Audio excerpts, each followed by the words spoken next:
creo que eres la persona que más divulga el tema del cáncer en un lenguaje para las personas que no somos médicos. Así que como es un tema tan tabú, tan terrorífico, porque en España es la causa número 1 de mortalidad actualmente y pues es algo que todo el mundo queremos lejos, creo que a veces hay que tenerlo cerca y tú lo traes cerca de nosotros de buena forma. Así que bienvenida al podcast. Muchas gracias. Qué buena descripción de mi perfil has hecho. Creo que es tal cual, así lo he visto yo en Instagram. Muy bien. O sea que me encanta. Te quiero preguntar, en 2023 el cáncer se puso en el top 1 como causa de mortalidad y en 2024 lo ha vuelto a hacer. Entonces, con palabras de una oncóloga, quiero preguntarte qué es el cáncer, para todos los que no sabemos tanto sobre cáncer.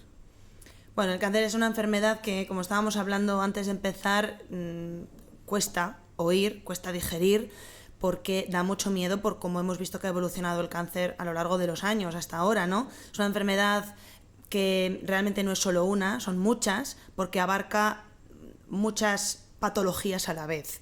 Y todo radica inicialmente en que las células empiezan a actuar de una manera descontrolada, porque bueno, pues nuestras células todas tienen un material genético que les dice lo que tienen que hacer.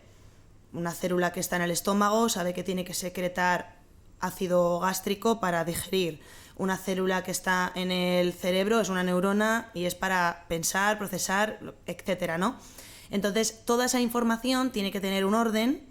Para eso los genes tienen que estar bien ubicados y tiene que haber un procesamiento adecuado de esos genes para que luego esa información pues, se materialice y se lleve a cabo. Cuando todo eso no ocurre adecuadamente, la célula no sabe lo que tiene que hacer y se vuelve todo anárquico. Entonces esas células crecen de manera descontrolada, pero van adquiriendo mecanismos también de invadir a las demás, que ese es el problema del cáncer, que su tendencia natural es a invadir lo que tiene alrededor e incluso viajar a invadir a órganos a distancia, que es lo que son las metástasis. Entonces crece como puede y bueno, pues se ha tardado mucho tiempo y se sigue todavía investigando qué hacer para que eso deje de pasar, porque implica muchas vías al final y bueno, pues es muy difícil atacar el cáncer por eso. Y digo que son muchas enfermedades porque esas células que actúan de forma anómala se comportan diferente según el órgano donde se desarrollan. No se comporta igual un cáncer de pulmón que un cáncer de estómago, que un cáncer de piel. Entonces ha habido que ir investigando poco a poco por qué esas células se comportan de manera tan diferente en unos órganos y en otros. Los tratamientos varían. Entonces, pues de la misma manera que tenemos diferentes antibióticos para diferentes bacterias, tenemos diferentes quimioterapias para diferentes tumores y al final todo se vuelve muy complicado. Entonces, se ha avanzado mucho, todavía estamos en ello y seguimos avanzando y se nos ha sumado además que de la parte genética tenemos ahora cada vez más información de que hay también unas alteraciones metabólicas de la forma en que tienen las células de obtener la energía, se ha vuelto todo mucho más complejo. Entonces, bueno, es una enfermedad multifactorial, compleja, que varía de una persona a otra, de un órgano a otro, muy complicado. Por eso, de hecho, por eso me hice oncóloga, porque me parecía un reto tratar este tipo de enfermedades. Si tuvieras que apostar, tú que tienes una perspectiva bastante más amplia y profunda sobre esto, para eso eres experta en esto, si tuvieras que apostar que dentro de 10 años va a haber cura para el cáncer, ¿dirías que sí o que no? Yo diría que no, porque, a ver, suena muy bonito decirlo. Bueno, diría que no por la lógica que vamos trayendo a lo largo de los años y porque más o menos sé cuánto tiempo se tarda en descubrir algo y en llevarlo a cabo. Tiene que pasar muchos procesos. Un fármaco desde que se descubre tiene que luego pasar muchos estudios, luego hay una aprobación para que se pueda comercializar, hay que ponerle precio, entonces todo lleva un proceso. 10 años es muy poco en medicina, lo que pasa es que ahora, bueno, después de haber pasado una pandemia, ver cómo tenemos la capacidad de desarrollar cosas tan rápido, pues igual me equivoco, no lo sé, pero diría que es bastante utópico pensar que va a haber una cura para una enfermedad que en realidad, como he dicho, son muchas enfermedades. Tendríamos que descubrir un mecanismo muy común a todos los cánceres que a lo largo de todos estos años de investigación no hemos dado con ello, porque, bueno, hablo en primera persona, pero yo no estoy en el mundo de la investigación. Gracias a biotecnólogos, personas que están a nivel molecular dándole al coco todo el día, tenemos los fármacos que tenemos. Pero es que tú imagínate, cada vez que se descubre una nueva diana de tratamiento, que nosotros los llamamos así, dianas terapéuticas, algo que queremos atacar dentro de una célula, tanto cómo se reproduce, como cómo se alimenta, cómo se mueve, cualquier cosa que podamos hacer para que eso no progrese, toda esa investigación lleva mucho detrás y no se ha puesto en común que todas las células de los diferentes tumores de los que se ha investigado esto tengan un origen, ¿no? Que podamos atacar, como para decir, ya no tenemos cáncer en ningún lado. Entonces, si no se ha llegado a eso ahora con todo lo que se está haciendo, creo que es porque no va a haber una cura global, no va a haber una forma de decir, no hay más cáncer en el mundo. Lo que sí que se puede es llegar a unas terapias para cada cáncer con el tiempo, y eso va a tardar mucho, no 10 años, mucho más. No digo yo que sea imposible, pero sí complicado y tendríamos que tener muchísimo más tiempo. 10 años es muy poco. Vale. Hay una cosa que me gusta mucho de ti, que te centras mucho en la prevención, que Sí. es una cosa que sí que depende de nosotros y podemos trabajar, pero ahora iremos a esa parte, que me gusta mucho, pero en cuanto al tratamiento, ¿cuánto influye el nivel económico de las personas en cuanto al tratamiento del cáncer? Bueno, en España tenemos la suerte de tener la seguridad social y ahí tu economía no importa, porque bueno, pues todos pagamos nuestros impuestos y gracias a eso tenemos disponibles los mejores tratamientos. Todo lo que se comercializa y se le pone precio para poder utilizarse, como un paracetamol, lo mismo, o sea, necesitamos que haya una comercialización de un fármaco para poderlo aplicar, y eso se está haciendo, se está poniendo todo lo que se descubre y todo lo que se comercializa. Otra cosa es a nivel privado, que de hecho, bueno, pues en otros países se hace de otra manera y hay que pedir un desembolso económico a las personas que padecen enfermedades de alto coste. No solo el cáncer, hay otras muchas, hay enfermedades autoinmunes que también tienen mucho dinero detrás. Entonces, el cáncer es verdad que maneja cifras muy altas. Estamos hablando del orden de algunos tratamientos más de 2.000 euros a la semana o cada 2 semanas, hablando de la inmunoterapia, de algunas terapias nuevas, es mucho dinero. Pero nosotros en España no lo notamos porque no depende de eso. Si tú perteneces a la Seguridad Social, vamos a pagarlo entre todos. Pero es verdad que son tratamientos muy, muy caros. Y yo creo que no se podría mantener si no fuese así fácilmente. Hay que hacer subvenciones o algo porque es a día de hoy imposible por las cifras que se manejan. Si pudieras decir algo que mejorase el sistema sanitario en cuanto al diagnóstico y el tratamiento, ¿qué podría ser?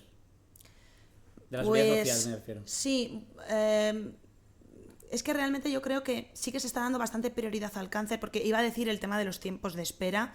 Yo creo que no estamos manejando grandes tiempos de espera. Lo que pasa es que una persona que se le detecta algo que puede ser potencialmente un cáncer, lo que son 24 horas para ti, para mí, para esa persona es un mes.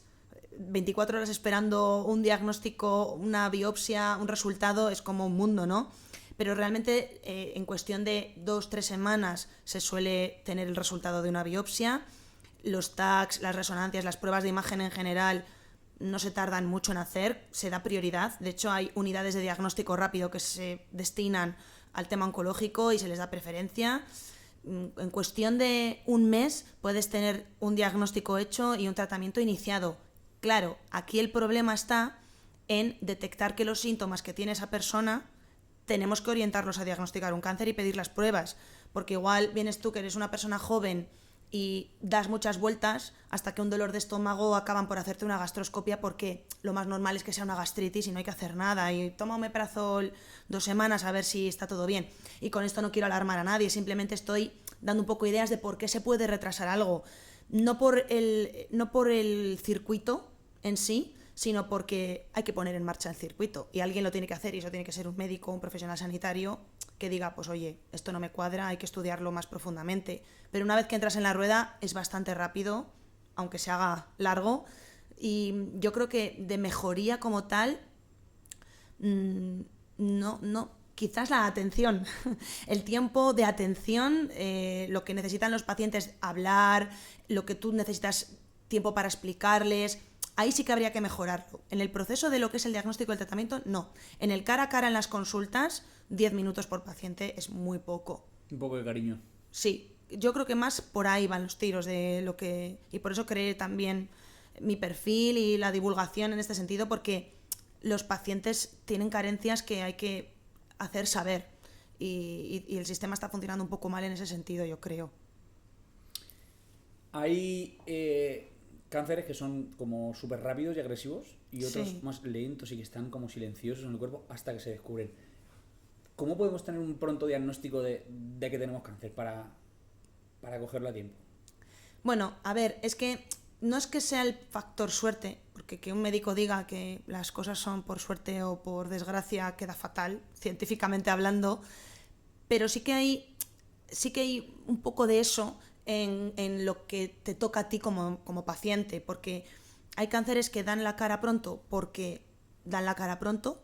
En cuanto a síntomas, dices, a ver, estoy sangrando y tengo que mirarlo porque un sangrado, como el propio sangrado, te puede matar, porque si te pierdes mucha sangre vas a tener un problema, incluso puedes fallecer, se activa todo rápido. Pero cuando es un dolor que se calma con paracetamol, que tarda más tiempo en ser un dolor insoportable, pues igual te puedes tirar un mes hasta que alguien dice, oye, ¿qué haces con este dolor? Consulta al médico, ¿no? Que te estás tomando un paracetamol, además que nos podemos automedicar fácilmente, no estás consultando por ello, ¿no? Entonces, yo creo que depende del síntoma que tengas, vas a consultar más o menos rápido.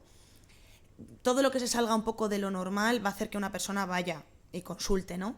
Entonces, esa es la manera de poder empezar a diagnosticar un cáncer cuando algo no cuadra, porque a día de hoy no tenemos protocolos para poder diagnosticar cánceres incipientes o para poder predecir que vas a tener cáncer, salvo en los estudios de longevidad que se están haciendo ahora en muchas clínicas, de analizarte muchos genes, ver un poco cómo están los procesos de división celular con determinadas técnicas que se pueden hacer, los paneles, los chequeos, efectivamente. Te dan tu nota de salud y tus riesgos de enfermar de esto y de otras enfermedades, ¿no? Pero salvo los síntomas guía, que pueden ser un dolor de cabeza insoportable en el caso cerebral, un sangrado en el caso digestivo o en el caso también ginecológico, bultos, algo que sea llamativo. Salvo eso, lo único que podemos hacer es intentar diagnosticar a tiempo los tumores asintomáticos con las pruebas que están aprobadas para hacer lo que llamamos los cribados, que son las mamografías para el cáncer de mama, las citologías para el cáncer de cérvix y las colonoscopias para el cáncer de colon. Luego hay otras pruebas como el PSA, que es para el cáncer de próstata, pero tampoco está protocolizado y establecido cómo hacerlo para poder diagnosticar un cáncer de próstata, aunque sí que es orientativo y se le pide a los varones a partir de los 50 años. Y están poco a poco viendo a ver cuánto compensa hacer estudios como un TAC en fumadores para ver el cáncer de pulmón. Pero salvo estas pruebas que os he comentado, o son síntomas lo que te hace ir al médico y empezar el circuito diagnóstico, o te haces las pruebas de cribado en tumores. Esas pruebas están hechas para que los tumores que no dan síntomas los pilles a tiempo. Ahí salgan. Sí, ese es un poco el proceso que tenemos ahora. En cuanto a las herencias, he leído que hay algunas personas heredan mutaciones como el BCRA1 y el 2. Sí, el BRCA. BRCA, lo llamamos BRCA. BRCA, Sí. asociados al cáncer de mama y de ovario. Sí. Mutaciones que tiene la gente por herencia. O sea, Sí. ¿hay forma de saber que tenemos estas mutaciones y que hoy la gente sepa que puede tener cáncer por haber tenido esa herencia? Mira, a nivel privado se pueden hacer estudios, pero lo que es indicación de derivar desde la Seguridad Social y desde lo que son nuestros protocolos habituales, tenemos que tener una persona que ha sido diagnosticada joven, menos de 50 años, con más de un tumor, por ejemplo, un cáncer de mama bilateral o un cáncer de mama y un cáncer de colon a la vez, que lo llamamos tumores sincrónicos, o me digo colon como puede ser otro, o sea, dos tumores, como digo, pacientes jóvenes y luego también familiares de primer grado que tengan tumores de una extirpe que nosotros podemos conocer como síndromes. Por ejemplo, está el síndrome de mama-ovario, que ese es el del BRCA, también está algunos tumores como el páncreas, que están relacionados con el BRCA también. Luego está la poliposis adenomatosa de colon, por ejemplo, que es otro gen, el PCA, que es otro gen que también es heredable y los pólipos de colon en ese caso malignizan casi todos. Está el melanoma familiar.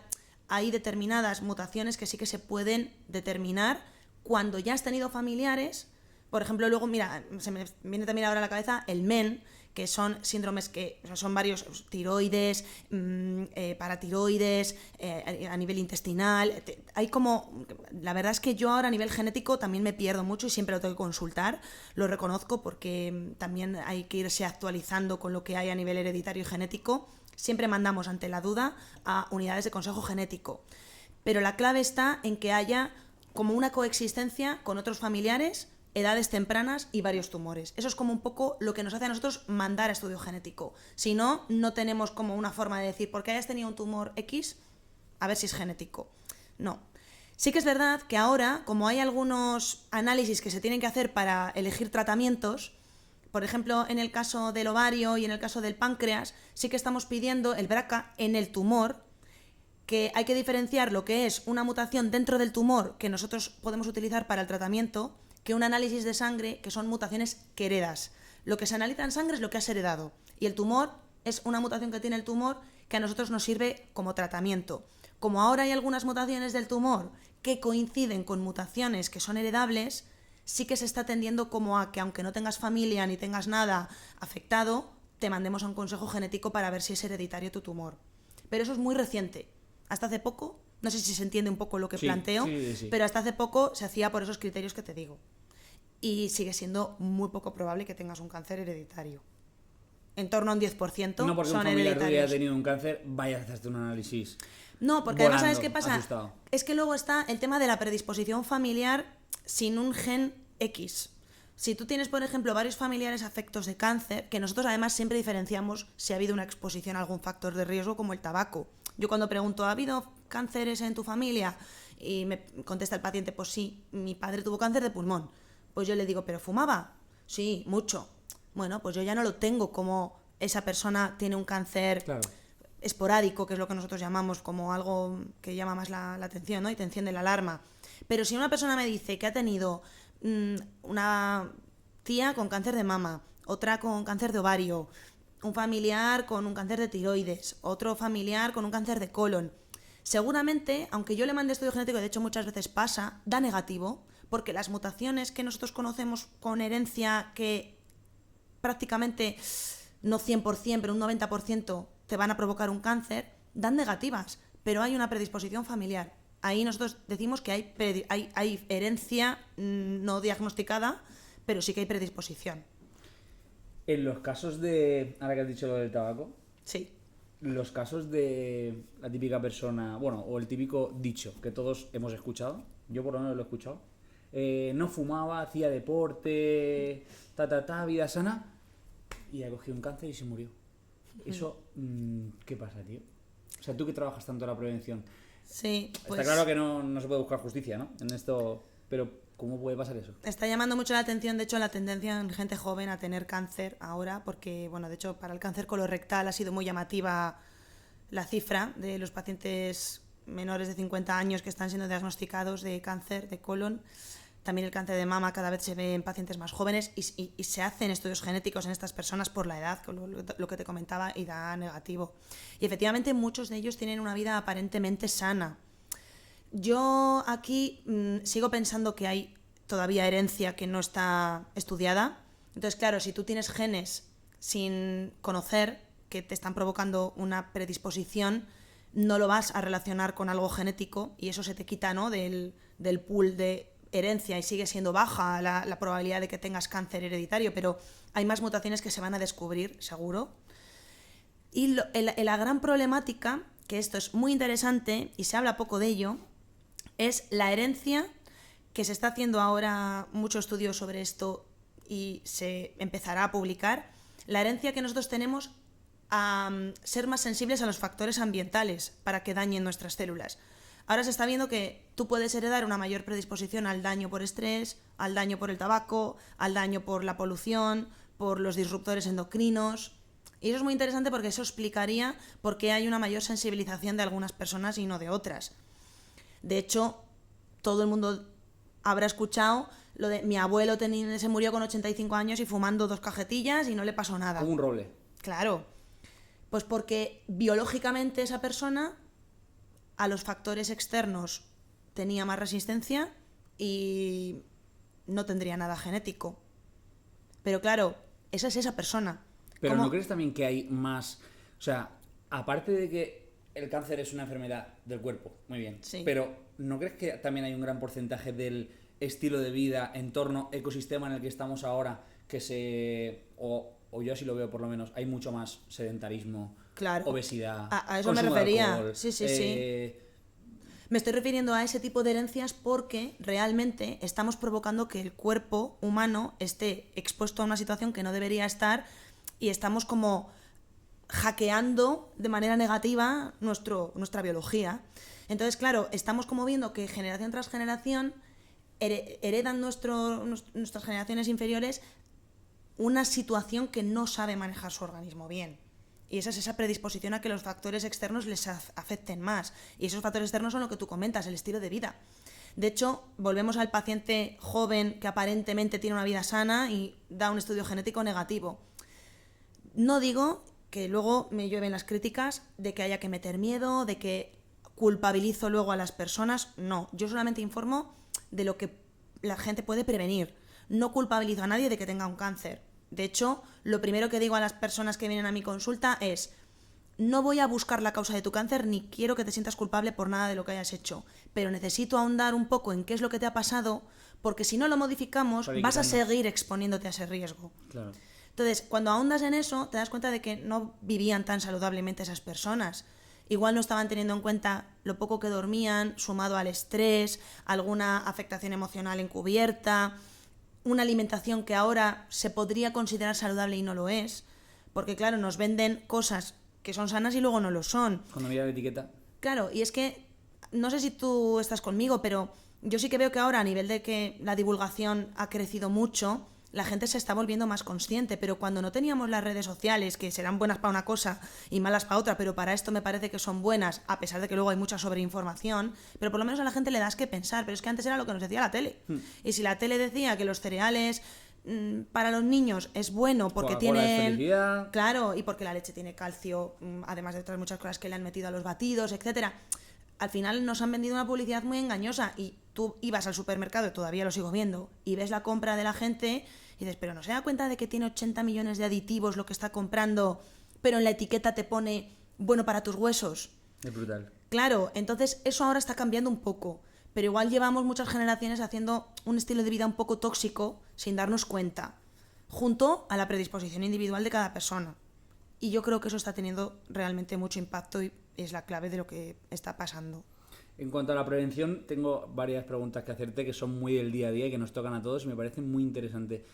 A ver, la que te iba a hacer ahora, que a lo mejor es esto que acabas de decir, es cuál de nuestros hábitos del día a día o forma de operar, quizá no es un hábito, es muy perjudicial o aumenta el riesgo de tener cáncer, que no nos damos cuenta. El típico hábito o cosa que hagamos que aparentemente sea inofensivo, como quizá pues coger los cereales con el monstruito en la caja, ¡ay, para el nene, qué bien! Y es mortal eso. Bueno, yo te diría que lo que menos consciente es la gente es el tema estrés. Yo creo que si tú ves además en España cómo vivimos, trasnochamos mucho, cenamos muy tarde. Bueno, me refiero al estrés y al descanso, a las dos cosas, porque al final creo que lo suelo meter dentro del mismo paquete.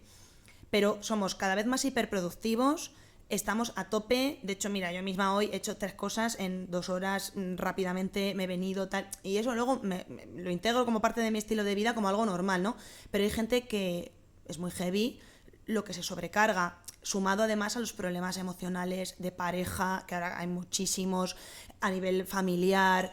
Son muchas cargas que te han enseñado que tú puedes soportar.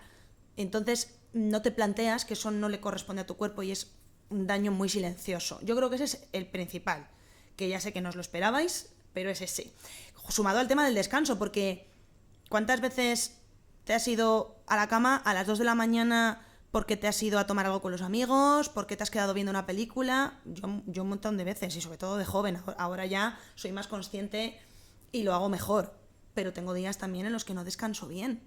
De hecho, ahora que tengo el Garmin a veces me lo quito porque digo, jolín, me ha marcado 6 horas, no quiero, pero es que va con nuestro día a día. Entonces, ese es un factor importante, pero que no se alarme nadie, porque de todo lo que hablemos hoy y de lo que vean en mi perfil y de lo que puedan ellos leer, nada de forma aislada y únicamente puede determinar tener un cáncer. No, pero todo suma. Todo suma, eso es la clave. Claro. La cosa es que por no dormir, que muchas veces me dicen, jolín, es que llevo sin dormir un montón de tiempo porque acabo de ser madre y no me deja dormir.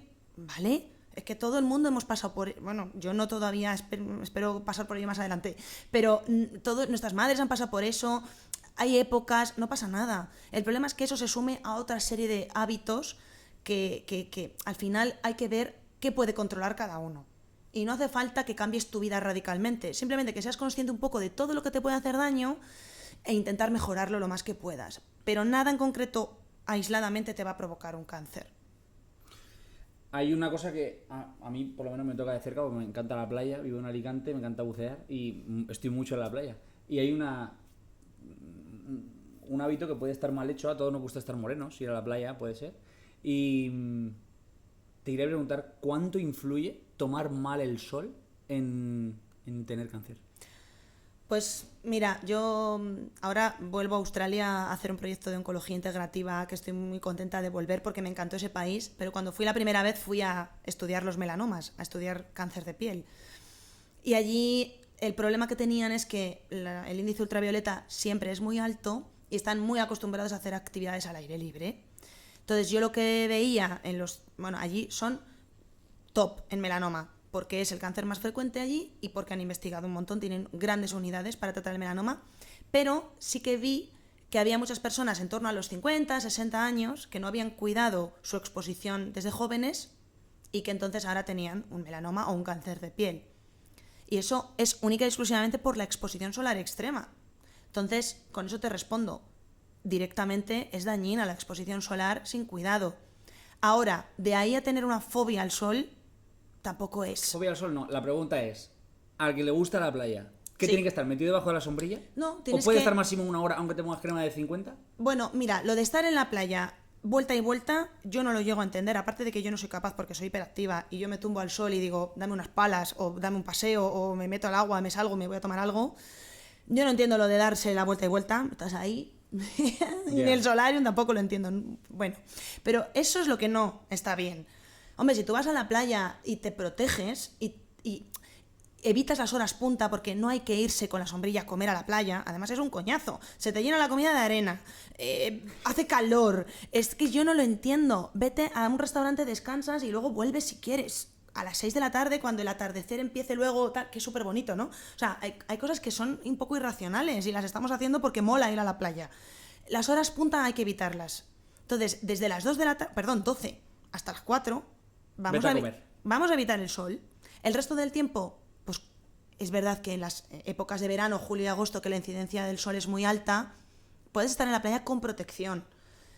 Pero no por ponerte moreno, porque te guste. A mí también me gusta mucho bucear, pues porque te gusta irte a la playa con los amigos, dar un paseo, ir a bucear. Eso me parece estupendo, pero el vuelta y vuelta no. Entonces, ahí pecamos un poco porque hay que buscar cosas que te aporten de verdad. Y ponerte moreno no te aporta. El objetivo no es ponerse moreno, el objetivo es disfrutar de la playa, que es lo que tú has dicho. Entonces sí, directamente el sol mal utilizado, y no es tener fobia al sol porque el sol nos regula los ritmos circadianos, el sol nos ayuda a absorber vitamina D, pero hay que tomarlo con cabeza porque si no pasa lo que pasa y luego estamos en el extremo opuesto de no quiero sol nunca, es dañino y eso tampoco es. Ya. Claro.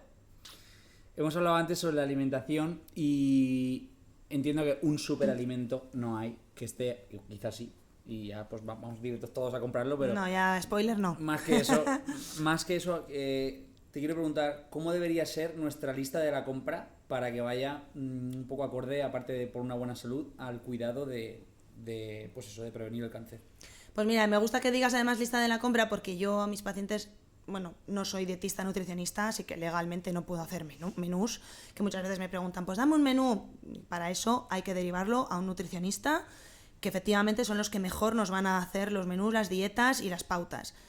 Pero lo que yo sí que les hago es una lista de la compra para que ellos, cada vez que tienen que comer algo, que luego, volviendo a tu pregunta de antes del segundo hábito que yo creo que más dañino puede resultar después del estrés y el sueño, es comer, la alimentación mal hecha, porque comemos 3, 4, 5 veces al día, entonces tenemos muchas oportunidades de cagarla cada vez que nos llevamos algo a la boca, o algo bueno también, ¿no? Entonces es una oportunidad que tú puedes escoger cómo usarla. Pues esa lista de la compra es para que esas oportunidades sean siempre bien usadas, para que tú cada vez que tengas que hacer un plato, sepas que estás metiendo algún alimento que yo llamo funcional, es decir, que te va a aportar algo bueno. Y la clave está en no etiquetas enormes, alimentos reales no necesitan etiquetas, un tomate es un tomate frito ya lleva es en la etiqueta, un tomate frito no casero, y bueno, ahora hay muchos botes que no son malos, o sea, yo no estoy en contra para nada de los botes, eso es un buen procesado. Digo de los malos procesados, lo que todo está precocinado, con aditivos, con grasas malas, todo eso fuera.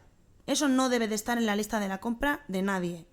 Un día puntualísimo, que alguien preferiblemente no sea por tu voluntad, sino que tú vas a una merienda y te ponen algo. No puedo evitarlo. Claro, tampoco hace falta que digas, mira, no como nada porque no sé el origen de esto. No. Volvemos a que puntualmente no pasa nada hacer estas cosas, ¿no?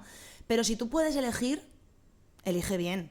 Tú estás haciendo tu lista de la compra, tú vas a comprar. Pues no compres nada que sea procesado. Y luego, todo lo que sea, bueno, según las últimas investigaciones y estudios y tal, la dieta mediterránea bien hecha, que se basa sobre todo en frutas, verduras, en productos frescos, más pescado que carne, evitando carne roja en exceso, no hace falta eliminarla por completo, no más de 1 o 2 veces a la semana. ¿Por qué? Porque es verdad que sí que se ha visto que tiene una naturaleza algo inflamatoria, la proteína animal, sobre todo la carne roja. Pero luego yo ahí también entro en debate porque el cocinado de la carne roja suele ser perjudicial por cómo se desprenden sustancias que la propia proteína del animal, cuando se cocina, sobre todo a la brasa o a altas temperaturas, desprende sustancias que son cancerígenas, que son hidrocarburos policíclicos y que se ha visto que son carcinógenos también. Entonces, por ejemplo, un steak tartar, que es crudo, no se ha comparado en los estudios con un chuletón a la brasa en los consumos, ¿no? Entonces, tengo mis dudas de cuánto daño hace la carne roja dependiendo del cocinado. Pero ahora mismo lo que yo tengo que decir y recomendar es que no haya exceso de carne roja, igual que las harinas blancas, que producen muchos picos de insulina, salvo que seas un deportista, todo. Luego es que, claro, por eso digo que los nutricionistas aquí tienen mucho papel, porque depende de cada persona, ¿no? Pero así un poco, ya que sin enrollarme demasiado ni meterme en un campo que no debo, alimentos no procesados, que sean comida real, y priorizando frutas y verduras. Y luego, en cuanto a la proteína, pues elegir siempre algo variado, si puede ser fresco, el pescado del día, para que no esté durante mucho tiempo viajando, igual que la fruta, que a veces consumimos melón en invierno porque lo traen de no sé dónde. Pues siempre lo que sea de proximidad, fresco y variado. Pescados variados, azules y blancos. Pescado azul, intentar que no sea más de 3 veces a la semana para evitar el mercurio. Blanco, se puede consumir lo que quieras. Carne magra, carne blanca, roja. Yo haría una variedad para no aburrirnos. Hay que comer como el abuelo de 80 años, sí, que fumaba y no se moría. Si tú tuvieras tu huerto, tus animales y todo, es que ya te digo yo, que lo voy a decir mal, pero para que la gente vea que hay flexibilidad, aunque fumes igual no tienes cáncer. Porque al final todo suma, pero es que ya no tenemos nadie esa vida, entonces ya no sabemos qué tiene más peso en esto. En cuanto al cáncer, si tuvieras que decirle a alguien, quítate esto o pon esto, ¿qué le dirías? ¿La alimentación, el sueño, el estrés, el tabaco? ¿Hay algo que tú digas, mira, esto es lo principal?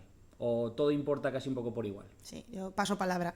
Sí, ¿no? Es la suma de todo. Es que te mentiría. Es verdad que si tú te pones a analizar un poco los estudios, el más peso siempre se lo dan a la alimentación.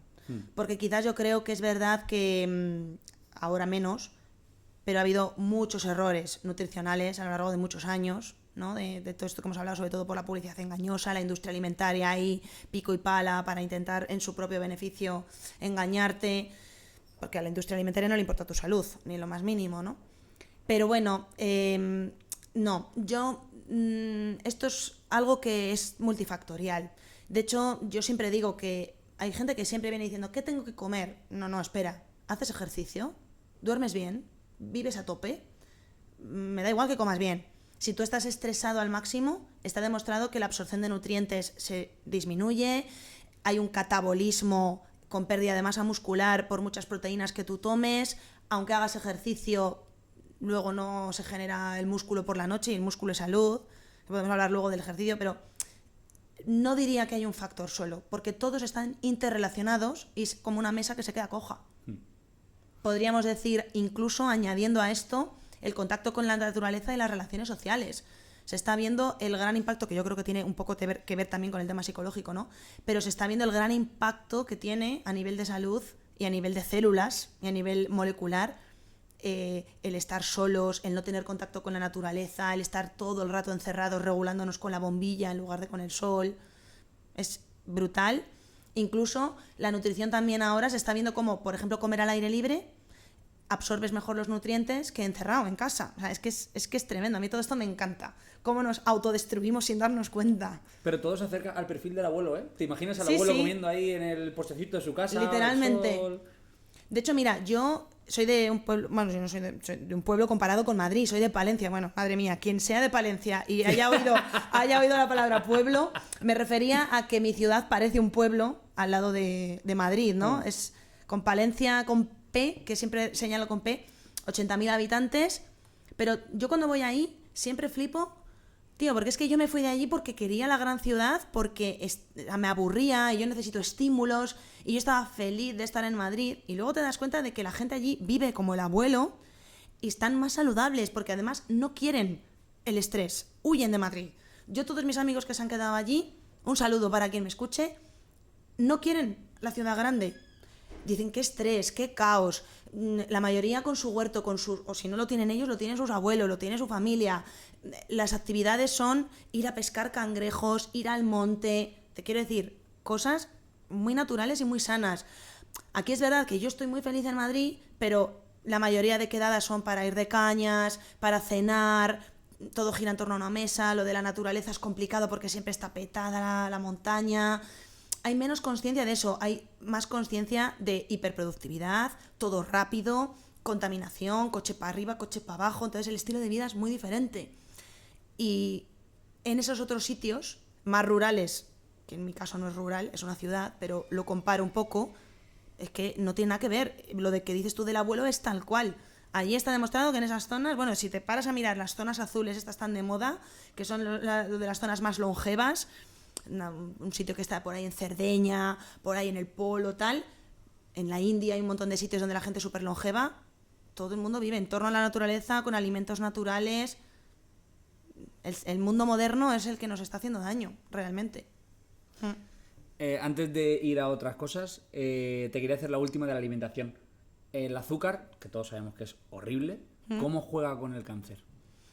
A ver, se habla mucho del tema que el azúcar alimenta las células cancerígenas, y eso es un pensamiento mágico. Yo siempre digo que la gente se debe de imaginar que el cáncer es como el monstruo de las galletas, con una galleta que se la come y crece. Y eso no es así. El azúcar provoca un daño en todo el organismo, porque estamos hablando del azúcar añadido, el azúcar que no está presente naturalmente en los alimentos. Para eso yo creo que lo primero que tenemos que hacer es, primero, adelanto que el azúcar no alimenta el cáncer, y segundo, ¿qué es realmente el azúcar que hace daño? Porque azúcar implica muchos compuestos distintos. Y hay que diferenciar lo que es azúcar de hidratos de carbono. Los hidratos de carbono son azúcar, fructosa, lactosa, galactosa, que están presentes en muchos alimentos. El azúcar añadido no, porque es añadido. Pero la fruta tiene fructosa, eso es un azúcar, un hidrato de carbono. Azúcares, científicamente hablando, son hidratos de carbono. Lo que pasa es que la gente resume todo a azúcar. Y eso se ha ido extendiendo, y del azúcar añadido, que es la sacarosa, azúcar de mesa, se ha extendido al resto de hidratos de carbono. Y eso no es lo mismo. El hidrato de carbono es necesario para tener energía. Todos los macronutrientes tienen su función. La proteína es estructural, la grasa es una reserva energética y también ayuda mucho a nivel hormonal. Los hidratos de carbono son una fuente de energía necesaria a tope. Yo estoy en contra totalmente de la restricción de los hidratos de carbono, sobre todo en gente deportista. Yo hago mucho deporte y no necesito los hidratos de carbono. Pero eso es una cosa, o sea, el hidrato de carbono, que son azúcares comúnmente hablando, no son malos. Lo que es malo es el azúcar añadido. ¿Por qué? Primero, porque tenemos que pensar por qué se añade el azúcar a los alimentos. Si tú te estás tomando un yogur que tiene azúcar, plantéate, ¿el yogur necesariamente tiene que llevar azúcar? No. Pues entonces me lo están metiendo por algo, ¿no? ¿Por qué? Pues porque quieren que me guste este yogur y comprarlo más. La industria alimentaria descubrió que añadir azúcar a los alimentos enganchaba a la gente. Porque, vuelvo a repetir, no le importa tu salud a la industria alimentaria. Entonces, todos los aditivos que se añaden son para que el alimento sepa más rico, sea más palatable, lo digieras mejor, lo compres más. Es competencia, ¿no? Con otras marcas. Entonces, ese azúcar hace daño. ¿Por qué? No debería de estar presente en ese alimento, y si lo sumas a muchos alimentos que tú consumes de tu día a día, el café de por la mañana te echas azúcar, este yogur tiene azúcar, te tomas un batido que tiene azúcar, algunos embutidos llevan azúcar, la merienda el pan Bimbo que lleva azúcar, lo que sea, ¿no? Al final estás subiendo mucho tu carga glucémica, que si no va acompañado de ejercicio, ojo, que si tuvieras una compensación siempre con la actividad física no sería dañino, ese azúcar provoca picos de insulina, que es una hormona que viene bien cuando viene bien, pero cuando está elevada de manera descontrolada genera inflamación. ¿Qué es la inflamación? La sensación que tiene el organismo de estar en continuo daño y teniéndose que defender. La inflamación crónica de bajo grado, que está tan de moda ahora hablar. El azúcar es un desencadenante de inflamación crónica de bajo grado cuando es añadido y cuando no toca. Si tú vas a salir a correr 21 kilómetros y te tomas un dátil, un gel y una tostada con mermelada, no pasa nada porque la vas a consumir en el momento. Pero es que la mayoría de productos que se consumen con azúcar añadido son sentado en el sofá comiendo palomitas, un helado después de comer y irte a echar la siesta. Eso no es un azúcar bien utilizado. Partiendo de la base de que el azúcar no se tiene que añadir en ningún lado, pero es que encima se suele consumir cuando energéticamente no lo vas a poder utilizar.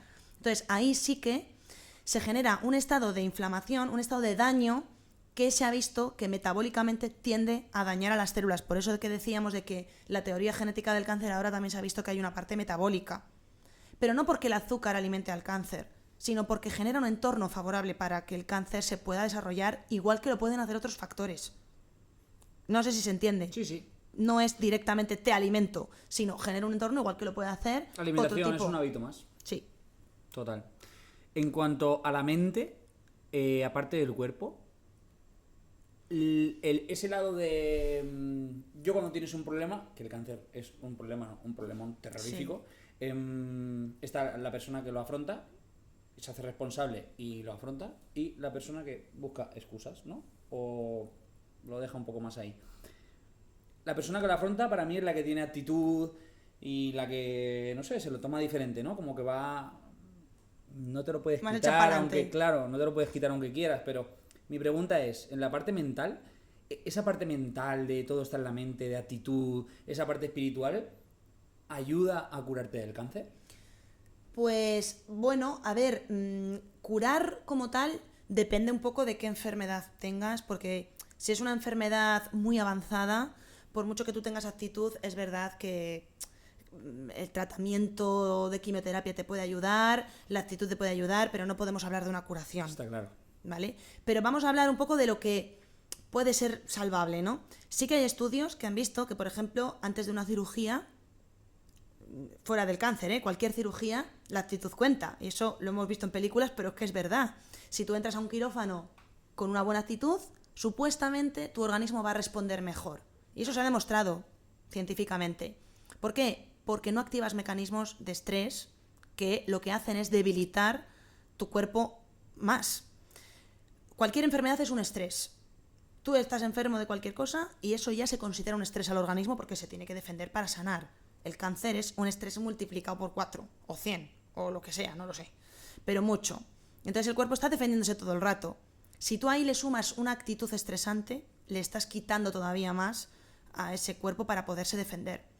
El estrés baja el sistema inmune, baja. Voy a hablar científicamente mejor. Baja la capacidad que tiene el sistema inmune de defenderse. Produce también una peor regeneración de los tejidos y se ha relacionado con una peor tolerancia a los tratamientos. Entonces, no es que directamente la actitud vaya a garantizar una curación o vaya a aumentar las probabilidades de curación, sino que seguramente propicie a que haya un terreno más favorable para que el tratamiento sea más eficaz, los efectos secundarios sean menores y por tanto menos los retrasos, las complicaciones también sean menores y por tanto los ingresos, y entonces la supervivencia está más garantizada porque todo va a ir mejor.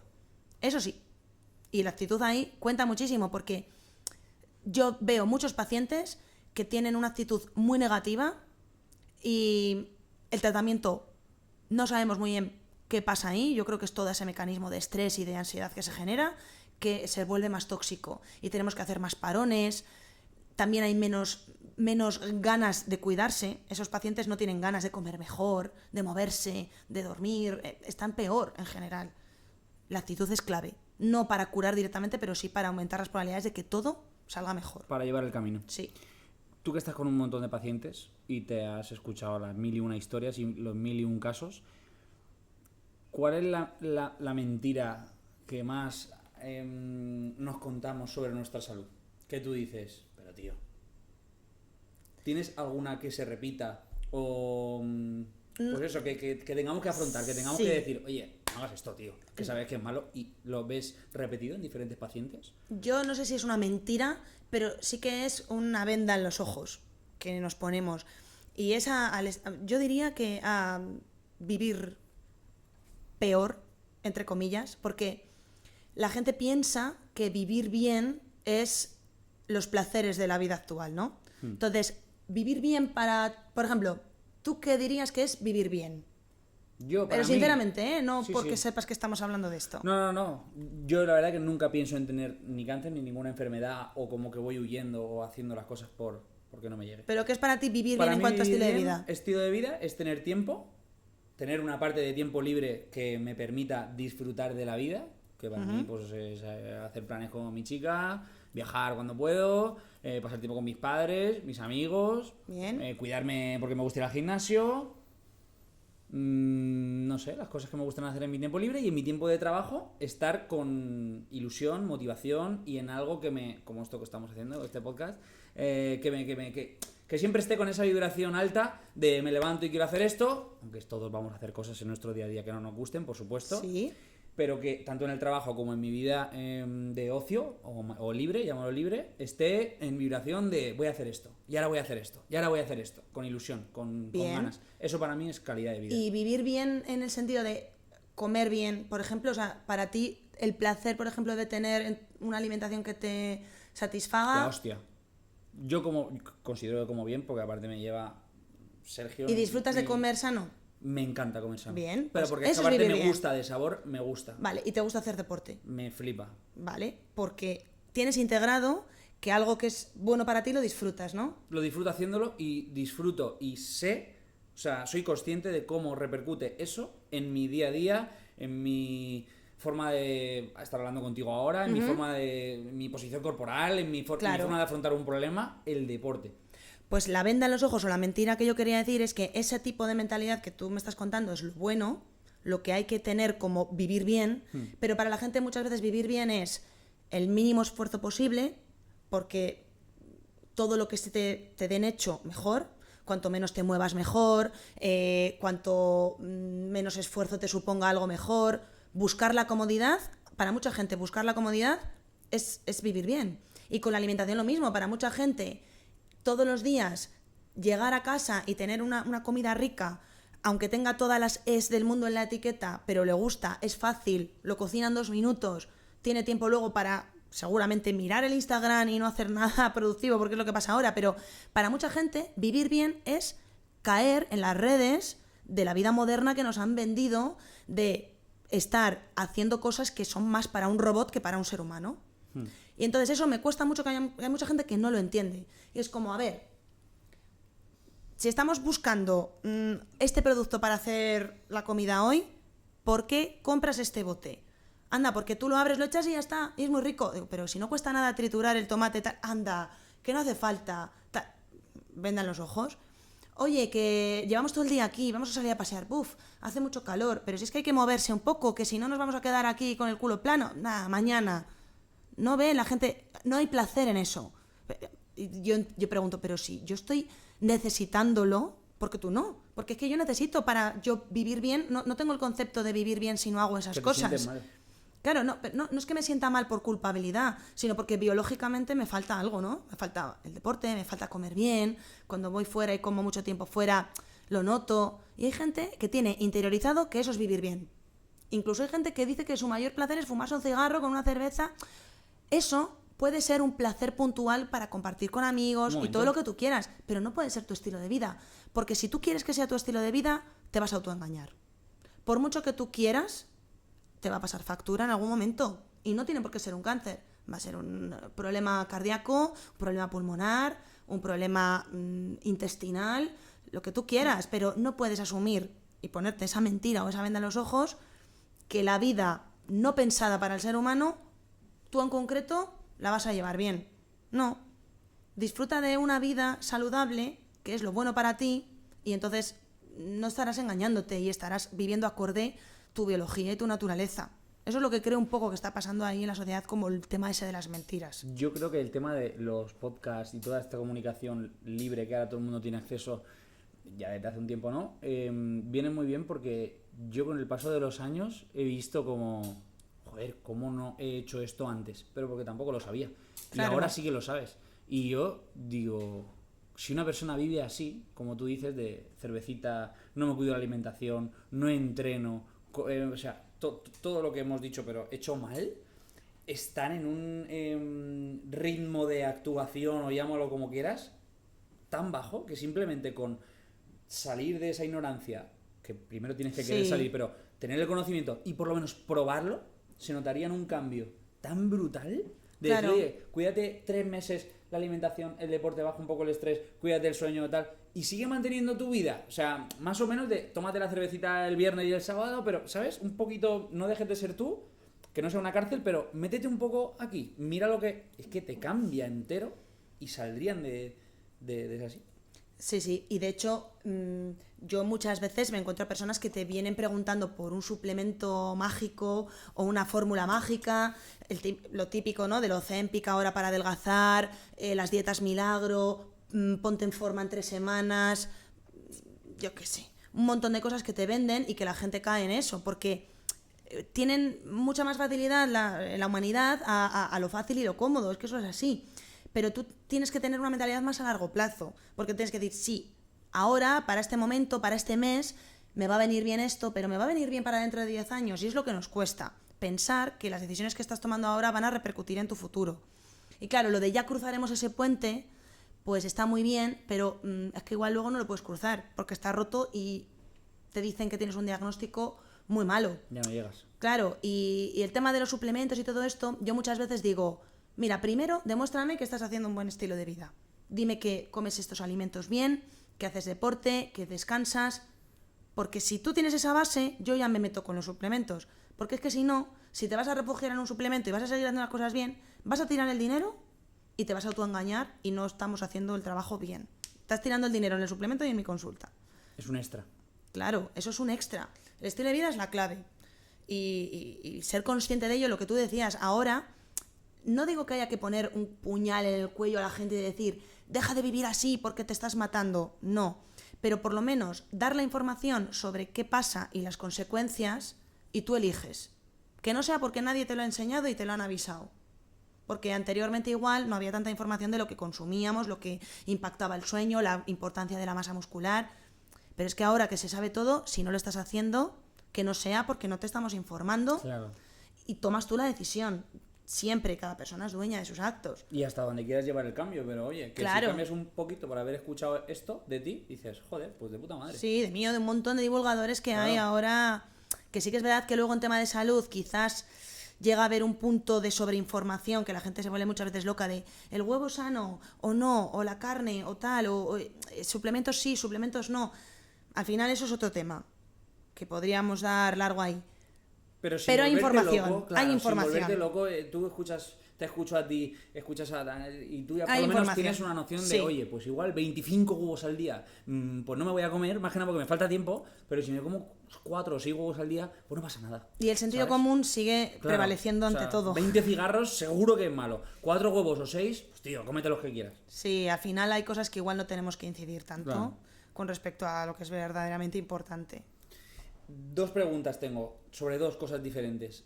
¿El consumo de marihuana es bueno para prevenir o tratar el cáncer? Para prevenir, no. No hay nada que diga que lo previene. Y luego en el tratamiento del cáncer como tal, no. Pero sí que se ha visto la marihuana terapéutica, que es verdad que en España no la hemos llegado a consolidar como tal. Ahora está el extracto del CBD, que está muy de moda, pero al final no está comercializado como terapia. Está muy bien para muchos efectos secundarios. Por ejemplo, para el insomnio, para las náuseas de la quimio. Todo eso viene muy bien. No para tratar el cáncer como tal, pero sí que hay muchos síntomas que mejoran con el tetrahidrocannabinol, que es la fórmula activa del cannabis. Vale. Sí. En cuanto a la salud de las mujeres, ¿cómo afectan las pastillas anticonceptivas a contraer cáncer de mama? Jolín, no me gusta... Sin asustar, pero... Sí, no me gusta decir esto, pero es que es verdad que me encuentro muchas pacientes que han estado en tratamiento anticonceptivo. Y nuevamente no lo quiero dar como determinante, porque siempre el cáncer es multifactorial. Pero creo que los desarreglos hormonales siempre se van a relacionar con cánceres hormonodependientes, si tú tienes una predisposición aún más, porque el tema de las hormonas femeninas es peliagudo. Los estrógenos se forman en los ovarios y tienen una forma de actuar en el cuerpo. Cuando está la menopausia, ya no se forman en los ovarios, sino que se forman en la grasa abdominal. Entonces siempre hay una fuente de estrógenos, menos cantidad, pero residual, por así decirlo. Y entonces tienen efecto en el organismo, pero el exceso de estrógenos se elimina por el hígado y la microbiota intestinal también tiene mucho que ver con el metabolismo de los estrógenos. Entonces, si lo ponemos todo junto y lo sumamos a los disruptores endocrinos que hay en el ambiente, microplásticos, talatos, parabenos, un montón de sustancias químicas añadidas a cosméticos, productos de limpieza, sartenes, productos del hogar, etcétera, que tienen efecto hormonal, ahí tenemos algo muy difícil de controlar, porque las hormonas están por ahí actuando, subiendo y bajando. Entonces hay personas que tienen un proceso de depuración hepática de los estrógenos disminuida, incluso genéticamente. Tienen una microbiota intestinal alterada, que se altera el metabolismo de los estrógenos. Hay una parte de la flora intestinal que se llama el estroboloma, que se dedica al metabolismo de los estrógenos. Hay gente que está más o menos expuesta a los disruptores endocrinos. Si luego encima le sumamos los desarreglos hormonales que puede tener cualquier persona por X razón, por muchos factores, ¿no? A nivel estrés, a nivel deporte, a nivel lo que sea. Si encima le metemos una píldora anticonceptiva, pues yo creo que ahí tenemos que saber que hay algo que vamos a descontrolar. Que luego eso provoque o no un cáncer de mama, no lo puedo decir con determinación. Pero yo sí que creo que se ha dado a destajo mucho tratamiento anticonceptivo sin control. Porque antes todas las personas que tenían un desarreglo menstrual o un dolor de regla, anticonceptivos. ¿No te baja la regla todos los meses? Anticonceptivos. Bueno, habrá que estudiar qué pasa, ¿no? En lugar de darte anticonceptivos para que te baje la regla y ya está, el problema parece resuelto, vamos a ver qué te pasa. ¿Por qué no te baja la regla? Estás haciendo demasiado deporte, no comes bien, tienes un desajuste a nivel de la hipófisis, que es la glándula a nivel cerebral que segrega la primera señal de formación de hormonas. ¿Qué pasa ahí? Vamos a estudiarlo, no es ponerte la píldora y tal. O el tema anticonceptivo, pues bueno, es verdad que a no todo el mundo le gusta utilizar el preservativo y se ha llevado mucho tiempo el tema del anillo, el DIU hormonal, los anticonceptivos. A ver, yo lo siento mucho, chicas, que estéis oyendo este podcast, pero es lógico que puede pasar factura. Porque, como digo, hay muchos factores que descontrolan las hormonas. Entonces, yo vería muy contadas las indicaciones de un anticonceptivo a día de hoy, sabiendo lo que pasa. Luego le podemos sumar una serie de cosas mucho más complicadas, las fecundaciones in vitro, la congelación de óvulos, todo eso son descargas hormonales, hacen falta descargas hormonales. Entonces, bueno, influencia tiene. No es determinante, pero influencia tiene. Y veo muchas pacientes que han estado muchos años tomando anticonceptivos con cáncer de mama. Vale. Y que nadie se asuste, pero que se sea consciente de ello y se tomen las medidas que haga falta. Igual, para desajustes hormonales que hagan falta y tal, es diferente que para un método anticonceptivo, por ejemplo. Entonces, que cada uno valore el beneficio-riesgo, pero cierto riesgo hay. Vale. En cuanto a los avances que están habiendo con la inteligencia artificial, ¿cómo crees que impacta la inteligencia artificial y la genética en diagnosticar y poner un tratamiento para cada persona? Pues hombre, yo espero que la inteligencia artificial no nos deje sin trabajo a media humanidad, incluyendo los médicos. Creo que, está avanzando muchísimo el tema de la IA y a día de hoy nos puede servir mucho, mucho para diagnosticar más y más rápido. Porque no digo que la IA sea un médico o se convierta en un médico, que eso todos estaríamos en contra, incluso creo que los propios pacientes, porque hay que ver, ¿no?, que una máquina esté funcionando bien. Todas las fuentes que hay en redes, algunas son válidas y otras no, y lo que va a hacer siempre la IA es coger información de lo que hay. No va a generar información espontáneamente nueva en ese momento, ¿no? Yo, por ejemplo, para diagnosticar a un paciente utilizo mi sentido médico, ¿no? Mi sexto sentido que desarrollas durante la carrera para unir los síntomas y decir, le pasa esto, voy a pedir tal prueba. La IA lo que hace es tomar información de lo que encuentra en la red o lo que encuentra en las bases de datos que se le han dado. Entonces, eso es complicado, ¿no? Pero claro, nos puede ayudar mucho en meter una imagen y contrastarla con lo que nosotros pensamos, o que nos ayude a pedir otra prueba diferente porque la orientación puede ser otra cosa y nos ayuda a pensar en ello, hacer informes más rápidos. O sea, yo creo que la atención sanitaria puede mejorar mucho con la IA, sin llegar a sustituirla. Y no porque yo me quiera salvar el pellejo, sino porque creo que es muy peligroso dejar la medicina en manos de un ordenador, o por lo menos a día de hoy. Pero sí que se puede utilizar mucho a nuestro favor, menos listas de espera, más rapidez, que sin necesidad de contratar a más gente, que es lo que estamos demandando siempre, pues puedas ver más casos, puedas hacer las cosas más rápido, dar más información a los pacientes, incluso por el tema de las aplicaciones, que se puedan mandar informes de otra manera, bueno, eso ya se está haciendo. O sea, puede mejorar mucho la rapidez del circuito e incluso también afinar más cosas que igual no se te han ocurrido a ti para que tú le des una vuelta, no para que lo dejes en manos de la IA, pero sí, puede mejorar muchísimo todo. Esto para acelerar en la investigación y en los avances que estáis todos detrás. En cuanto a la ralentización, si pudieras quitar algún obstáculo que ahora ralentiza, pero que quitándolo aligere la investigación de la cura contra el cáncer y de... ¿Obstáculos como tal? Sí. Pues yo creo que el único obstáculo que hay ahora es saber dónde poner el dinero. Porque a nivel de investigación hay mucha financiación de estudios, pero la mayoría son de la industria farmacéutica.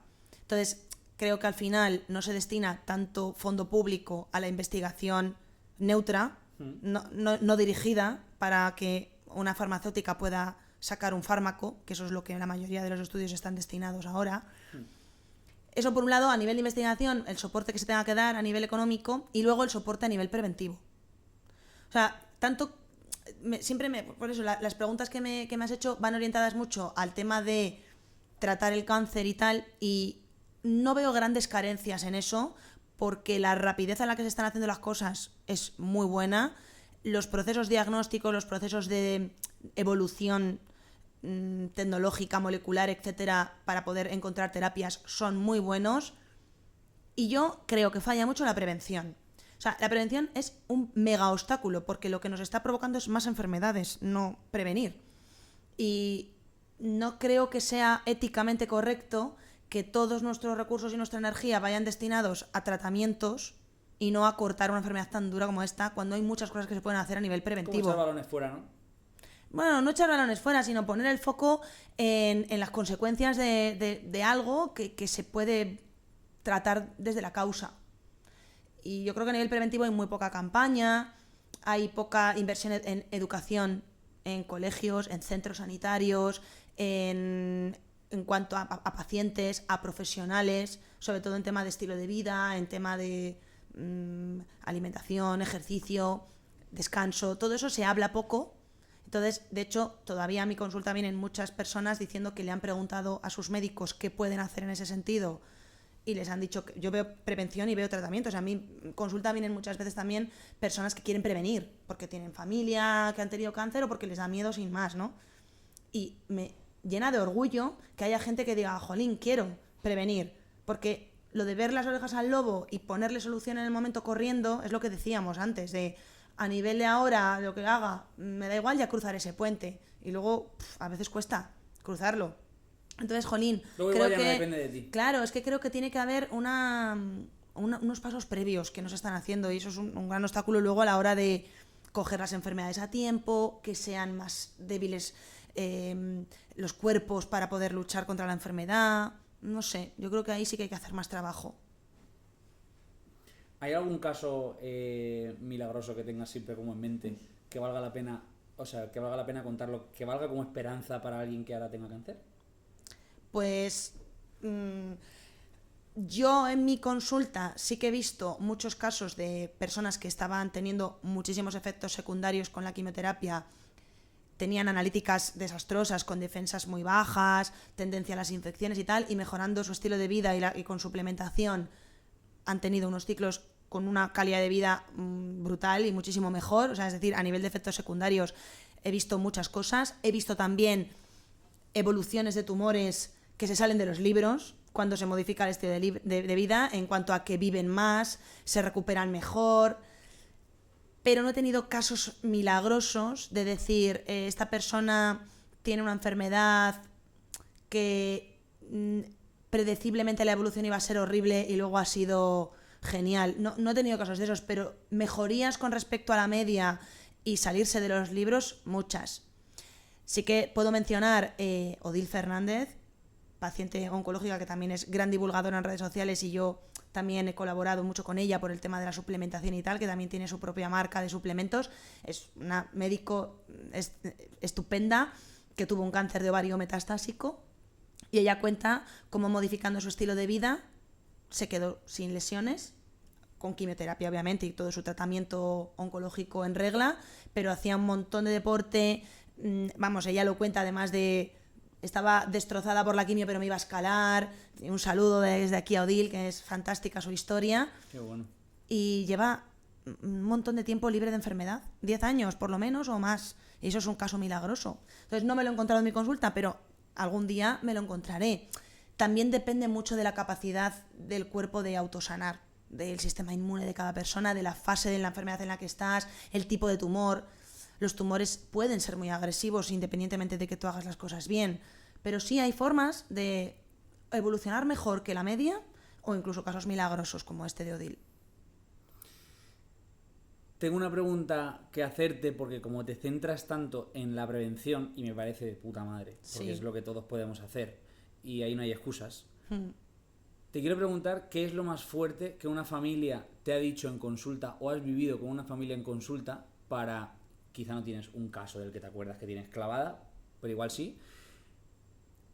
Para que nos pongamos un poco en tu piel de lo que has podido escuchar en cierto momento y decir, hostia, esto me puede pasar a mí, a lo mejor algún día me voy a poner las pilas. ¿Tienes algún caso así? De que se hayan dado cuenta... de Algo fuerte que te haya no está- pasado en consulta con una familia, que lleves clavado, que tú digas, hostia, este día con este paciente viví esta situación de que pues estaban destrozados y un momento muy malo, con alguien muy malo. Sí. Con el paciente solo o con el paciente y la familia, que tú digas, es que es horrible. Y lo tengas en mente siempre. Sí, pero independientemente del tema hábitos, prevención y tal, simplemente a nivel emocional. Sí, a o- nivel emocional, para que nos ayude a ponernos las pilas y decir, coño, que a lo mejor yo me veo así algún día y no me quiero ver. Sí. Voy a hacer... Ajá, vale, sí, que voy a no te moverme. entendía bien la pregunta. Vale, pues, a ver, yo tuve hace poco un caso de una paciente que le habían diagnosticado de un tumor cerebral y ella contaba que pensaba que iba a vivir hasta los 100 años, porque además en su familia la gente era muy longeva, vivía bien, vivía saludable, pero no se preocupaba tampoco mucho, porque, bueno, pues comía sano, pero sin estar muy centrada en lo que es la lista de la compra, con sus caprichos y tal. Hacía muy poco deporte, porque tampoco tenían gran cultura en la familia deportista ni nada. Y no llevaba una vida demasiado estresada, pero bueno, lo que es una estándar, ¿no? Pero ella tenía la sensación esa como de que a ella nunca le iba a tocar nada, y me lo contó así. Y entonces recuerdo que vino a la consulta realmente desesperada porque le habían diagnosticado de un tumor que no es cualquier tumor, un tumor cerebral, un glioblastoma, tiene un pronóstico muy malo. Entonces vino como desesperada totalmente por intentar hacer algo más por su enfermedad de lo que le habían dicho los médicos, porque claro, poco tacto tuvo el oncólogo o el médico que le trató, porque rápidamente le dijo que el pronóstico era malo, que pintaba mal la cosa, y claro, ella estaba derrumbada, porque claro, siendo tan optimista ella siempre, porque hay personas que igual viven pensando en que les va a pasar algo, ¿no? O con un poco más de pesimismo y tal, y dices, bueno, pues al final me ha tocado esto. O han vivido algún caso en la familia. Ella era como muy aislada de los problemas, era como no va a pasar nada. Y ella lo contaba así, un poco. Entonces fue como un jarro de agua fría y encima este diagnóstico. Y vino como... Yo me acuerdo que abrí la puerta de la consulta y la vi ahí sentada, que estaba esperándome ya y tal, y cuando me vio era como un niño que ve a Papá Noel o a los Reyes Magos, de la cara que se le puso de... Te he encontrado en redes sociales y voy a poder hacer algo más por mi enfermedad de lo que me han dicho los médicos. Y eso me quedó grabado porque dije, joder, qué nivel de desesperación, de ganas de cuidarte, de tratarte, de ir más allá, llegas a tener cuando ves que tu vida corre peligro y te dan una noticia tan grave como esta. Porque es verdad que yo veo estos diagnósticos todos los días, pero cómo se manifiestan las personas en torno a ese diagnóstico también te llega mucho.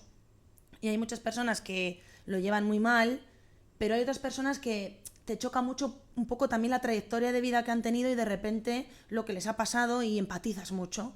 Y yo recuerdo este caso como esa cara que se le puso, esas ganas de colaborar, acabamos la consulta y fue como una sensación placentera total de ver que ella podía colaborar con la enfermedad, que me hizo pensar, pues estoy haciendo lo correcto con este trabajo que hago, ¿no? Y fue muy bonito y de hecho lo sigo recordando un poco. No sé si eso responde a tu pregunta. Justo. Pero bueno, no es para que la gente se asuste, pero sí que es verdad que cuando te dan esta noticia, ahí... Seguramente ya llegues tarde. Es como cuando hay circunstancias que yo creo que hasta que no te ves en ellas, cuando pierdes a un familiar muy cercano, cuando tienes un hijo, cuando te diagnostican de este tipo de enfermedades, hasta que no te pasa, tú puedes predecir cómo vas a reaccionar, pero puede ser totalmente diferente a cuando luego lo tienes. Pues es que es como que te cambia, de repente es como, sí, esto, ¿cómo lo gestiono? Porque realmente no me he visto en mi vida en nada parecido. Y ahora de repente me está pasando esto. Es heavy. ¿Y tú ahora cómo ves la vida después de estar con tanto paciente así todos los días? Yo creo que es que no sé si es antes el huevo o la gallina, fíjate, porque es que yo tengo una trayectoria de vida que también he tenido que sortear muchos problemas y veo que la supervivencia diaria forma parte también de mí. O sea, me encanta superarme cada día porque eso me da sensación de vitalidad, pero también porque creo que nos hacemos fuertes viendo que no todo es la zona de confort. Entonces, he aprendido a que las adversidades tienen que formar parte del día a día, aunque luego no todas las llevo bien. Pero yo creo que me hice oncóloga también porque el reto, que yo soy siempre de ponerme retos, el reto iba a estar también en mi día a día desde el punto de vista laboral y me gustaba. Formaba también un poco parte de mi naturaleza. Y una vez que ya estoy aquí, pues no te voy a mentir, hay días muy duros. Hay días que yo me voy a mi casa y pienso que no merece la pena seguir teniendo este desgaste emocional porque depende mucho de cómo estás tú. O sea, yo lo llevo muy bien y me gusta, y de hecho, como yo digo, me ha llevado hasta aquí mi situación personal también, y me gusta seguir creciendo, pero también tengo mis problemas personales como puede tener cualquiera, y tengo que ponerme un escudo muchas veces para poder tratar a mis pacientes. Y eso a veces no me sale bien. Y ese día o bien yo descargo o bien absorbo demasiado. Y no es buen asunto. Hay veces que me voy a mi casa y estoy destrozada. Incluso hay veces que ni lo relaciono con mi trabajo. Digo, hoy ha sido un día malo. Y seguramente es por tanta información y tantas cosas que he tenido que dar, tanta tetris emocional que hay que hacer. Es duro y por muchos años de experiencia que tengan, yo he hablado con mis compañeros más mayores también y sigue habiendo muchos altibajos en nuestro trabajo. Pero bueno, lo integras como parte de tu día a día. Hay muchas personas que dicen, yo no sé cómo puedes dedicarte a esto, tal. Y digo, bueno, pues lo integro como un trabajo, no es como algo que me hace daño, para nada, porque si no, no podríamos nadie ser oncólogos. Pero no dejas de ser persona. Eso es, acabas desarrollando estrategias para llevarlo como un trabajo, pero emocionalmente hay que aprender mucho a poner límites, sí, y no siempre se puede. Te devuelvo, y vamos a ir terminando, te devuelvo la pregunta que me has hecho antes a mí. Para ti, ¿qué es tener una buena vida o calidad de vida? ¿Qué haces para cuidar tu vida? Y si te diagnosticaran cáncer a ti, ¿qué harías diferente? Pues para mí una buena vida es lo que estoy haciendo, que es comer lo que sé que va a venir bien para mi cuerpo. Yo disfruto muchísimo, muchos amigos me dicen que soy la hierbas, la aburrida, la veggie, la no sé cuántos. Digo, mira, es que me da igual, porque es que disfruto. O sea, si no, o sea, peor para ti que no tienes este don de disfrutar de una comida repleta de colores, rica. Me encanta, cuanto más orgánico, cuanto más saludable, mejor. Es como que lo veo y digo, qué rico y qué bien le va a sentar a mi cuerpo. Eso por el tema de la alimentación. Luego, a nivel deportivo, no puedo estar sin hacer deporte. Me parece que es una forma de controlar el estrés, formar masa muscular, tener un seguro de vida para el día de mañana, porque el músculo es salud. Yo disfruto muchísimo haciendo deporte y sobre todo por los retos personales. Me gusta mucho ponerme retos. Ahora correr una media maratón, luego una maratón, luego a saber qué se me ocurre. Me encanta, ¿no? Y eso lo disfruto mogollón. Entonces, soy súper feliz con lo que como y con lo que me muevo. Y luego, es verdad que con el tema psicológico doy un poco más, tengo menos nota. Ahí es un aprobado raspado, porque doy muchas vueltas a las cosas, sí que tiendo mucho a la hiperproductividad y al estrés, soy consciente de ello, intento ponerle soluciones, tendría que mejorar el descanso, pero bueno, ahí no estoy tan confortable en eso, no tengo esa vida que digo, estoy súper tranquila. Pero sí que hay algo que intento hacer todos los días, que es irme a la cama pensando en qué he hecho durante el día, lo que yo creo que está bien hecho, y pensar que puedo tener oportunidades de mejorar el día siguiente. Eso es una estrategia muy buena, porque muchas veces te culpabilizas por haber hecho cosas mal y te acuestas y dices, he tenido un día horrible, no he hecho esto, no he hecho lo otro, pero no piensas, pero es que mañana tengo otro día, si Dios quiere, y seguramente quiera, para intentar equilibrar la balanza. Entonces, soy muy feliz pensando eso.